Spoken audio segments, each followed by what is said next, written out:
tell me the truth. Was you humping her? He said, yes, but that was all.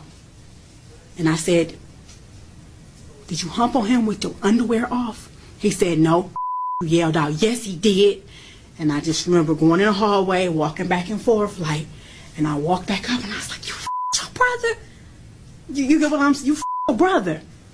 So I'm looking at them too. I'm looking at them like, what? I can't understand. So I start punching Steven. You know, I'm like, what the is you doing to him? I just start asking him questions. At this point, it's just spilling out. He's just spilling out. And mom, and he's doing like this, and he do this to me almost every night.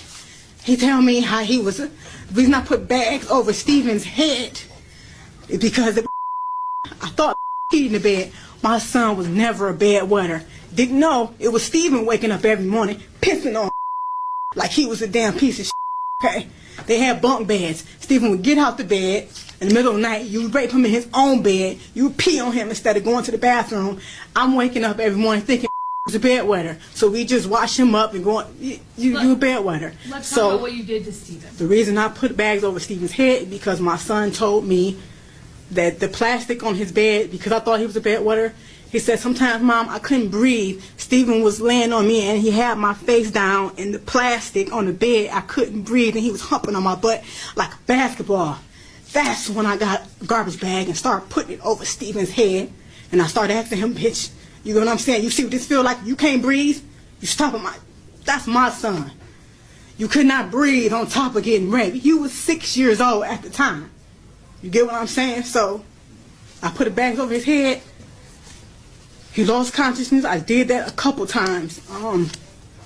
He told me that would be face down. He had stuff around his neck. So I grabbed Steven, I grabbed a belt, and I put a belt around his neck, and I lifted him up like, do you like how this feels, being choked with a belt? So I dropped him. I held him up until he lost consciousness as well. You were intending to... No, I did not intend to kill Steven. No, I'm not... Listen to my question. You were intending to inflict serious physical harm, but not kill him. Definitely. Okay.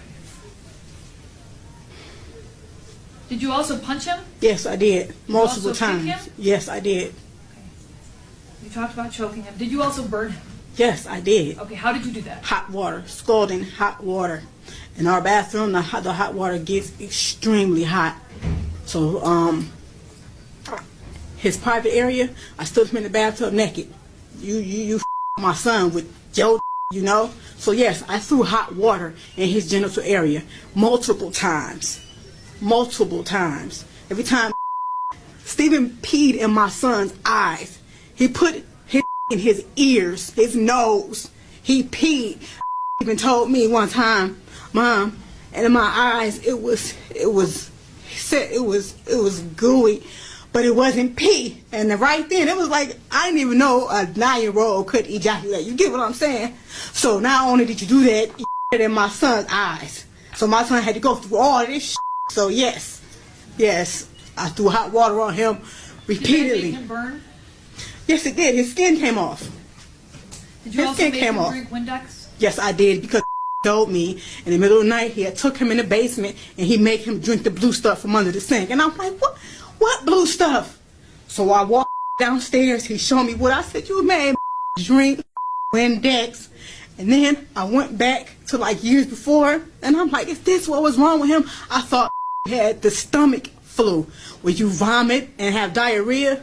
You get what, at the same time? At that time, this is what was going around. A lot of people had it, so this is what I thought had. He didn't. Steven made him drink Windex. So yes, I made that boy drink Windex. Okay, I'm just trying to clarify the record. Okay, again, you knew you were seriously harming him, but you didn't intend to murder him. No. Okay. But your actions ultimately caused his death. Yes, they did. Okay. Were you Steven's mother? Yes. Okay. He was in your custody? I don't claim him as my son now, and I do not claim Stoney as my daughter. I have 2 children. That's it. Steven and Stoney are demons, period. Listen to my question. At the time he died, he was in your custody or care? Yes. Okay. How old was he? Steven was 9. And again, did this happen at your house in the city of Detroit? Yes. What? Steven, tell me